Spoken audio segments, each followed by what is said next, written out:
Welcome to my channel easy foodie world. இன்றைக்கி நம்ம சூப்பரான கேரளா ஸ்டைல் சுக்கு மாங்காய் எப்படி செய்யலாம் அப்படிங்கிறத பார்க்க போகிறோம். இந்த சுக்கு மாங்காய் செய்கிறது ரொம்ப ஈஸி. ஒரு 3 பெரிய மாங்காவை எடுத்திருந்தேன். அதை இந்த மாதிரி பெருசாக நீட்டமாக கட் பண்ணி எடுத்து வச்சுருக்கேன். நல்லா க்ளீன் பண்ணிவிட்டு இந்த மாதிரி கட் பண்ணி எடுத்துக்கோங்க. அடுத்ததாக ஒரு மண் சட்டி எடுத்திருக்கேன். இந்த மண் சட்டியில் நான் கட் பண்ணி வச்சுருந்த மாங்காய் எல்லாத்தையும் இதில் கொட்டிட்டேன். இதில் இருந்தால் நமக்கு மாங்காய் கெட்டு போகாமல் இருக்கும். அதே மாதிரி பாத்திரமும் எதுவும் ஆகாது மண் சட்டினால். இப்போது இதில் தேவையான அளவு உப்பு சேர்க்கணும். உப்பு கொஞ்சம் அதிகமாகவே சேர்க்கணும். அப்போ தான் மாங்காய் கெட்டு போகாமல் இருக்கும். இந்த மாங்காவை நம்ம உப்பு போட்டதுக்கப்புறமா இந்த மாதிரி நல்லா குலுக்கினதும் நல்லா வெயில் அடிக்கும்போது ஒரு நாள் ஃபுல்லாகவே காய வச்சுருங்க. ஃபர்ஸ்ட் நாள் உப்பை போட்டு அப்படியே வச்சுருங்க. அடுத்த நாள் காலையில் உப்பில் இருக்க தண்ணியெல்லாம் கீழே வடிஞ்சு வந்திருக்கும். ஒரு ஸ்பூன் யூஸ் பண்ணி அந்த மாங்காவை மட்டும் எடுத்து ஒரு பிளேட்டில் வச்சு காய வச்சுருங்க. ஒரு நாளையில் நல்லா காயலை அப்படின்னா அடுத்த நாளும் காய வச்சு எடுத்துக்கோங்க.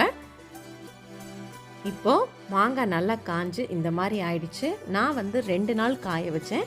மாங்காய் இந்த அளவு காஞ்சிடுச்சு. உங்களுக்கு ரொம்ப நல்லா காயணும் அப்படின்னா இன்னும் நீங்கள் ஒரு 3-4 நாள் காய வச்சு எடுத்துக்கலாம். இப்போது நான் திரும்பவும் மண் சட்டியில் கொஞ்சம் அதிகமாக எண்ணெய் சேர்த்துக்கிறேன். எண்ணெய் கொஞ்சம் அதிகமாகவே சேர்க்கணும். இப்போ நான் நல்லெண்ணெய் சேர்த்துருந்தேன். அந்த நல்லெண்ணெயில் கொஞ்சமாக கடுகு, அதுக்கப்புறமா கொஞ்சமாக வெந்தயம்,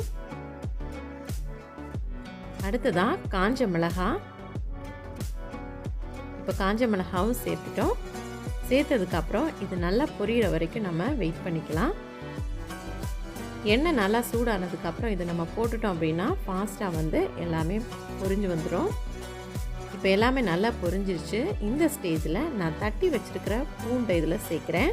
பூண்டு ஆப்ஷனல் தான். நீங்கள் தட்டியும் சேர்த்துக்கலாம், இல்லைன்னா சின்னதாக கட் பண்ணியும் சேர்த்துக்கலாம்.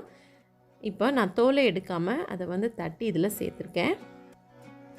இப்போ அடுத்ததாக நான் தேவையான அளவு மிளகாய் பொடியை தண்ணியில் மிக்ஸ் பண்ணி இதில் ஆட் பண்ண போகிறேன். இப்போது நான் கொஞ்சமாக தண்ணி சேர்த்து ஒரு 4 ஸ்பூன் அளவுக்கு மிளகாய் தூளை இதில் மிக்ஸ் பண்ணி இப்போ சேர்த்துருக்கேன். இப்போ ஃப்ளேமை நான் ஆஃப் பண்ணிட்டேன். ஏன்னா பேன் ரொம்ப சூடாக இருக்கும். அதனால் நான் ஆஃப் பண்ணிவிட்டு இதை நல்லா மிக்ஸ் பண்ணுறேன். ஒரு 2 மினிட்ஸ்க்கு அப்புறமா திரும்பவும் நான் ஆன் பண்ண போகிறேன். இப்போ ஒரு 2 மினிட்ஸ் ஆகிடுச்சு. இப்போ திரும்பவும் நான் ஆன் பண்ணிட்டேன்.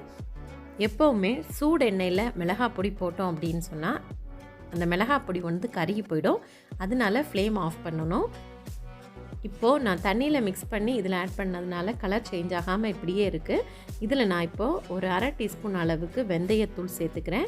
இப்போ எண்ணெய் நல்லா பிரிஞ்சு வந்திருக்கு. இந்த ஸ்டேஜில் தான் நம்ம இதை சேர்க்கணும். அதுக்கு அடுத்து தான் நம்ம பெருங்காயத்தூள் சேர்த்துக்கணும். தேவையான அளவு பெருங்காயத்தூள் கொஞ்சம் அதிகமாக சேர்த்துக்கோங்க. இப்போ இதெல்லாமே சேர்த்துட்டு நல்லா மிக்ஸ் பண்ணி விட்டுருங்க. இப்படி நல்லா மிக்ஸ் பண்ணதுக்கப்புறமா எண்ணெய் திரும்பவும் பிரிஞ்சதுமே இதில் நாம் மாங்காய் எல்லாத்தையுமே போட்டு எடுத்துக்கலாம். மாங்காய் போட்டதும் ஃப்ளேமை லோவிலே வச்சுருங்க. அப்படியே லோவில் வச்சுட்டு இப்படி நல்லா மிக்ஸ் பண்ணிக்கோங்க. ஒரு 2-3 மினிட்ஸ் நல்லா மிக்ஸ் பண்ணிவிட்டு ஃப்ளேமை ஆஃப் பண்ணிடுங்க. இப்போ தேவையான அளவு கொஞ்சமாக உப்பு சேர்த்துருக்கேன். அந்த மிளகாய் பொடிக்கான தேவையான அளவு உப்பு தான்.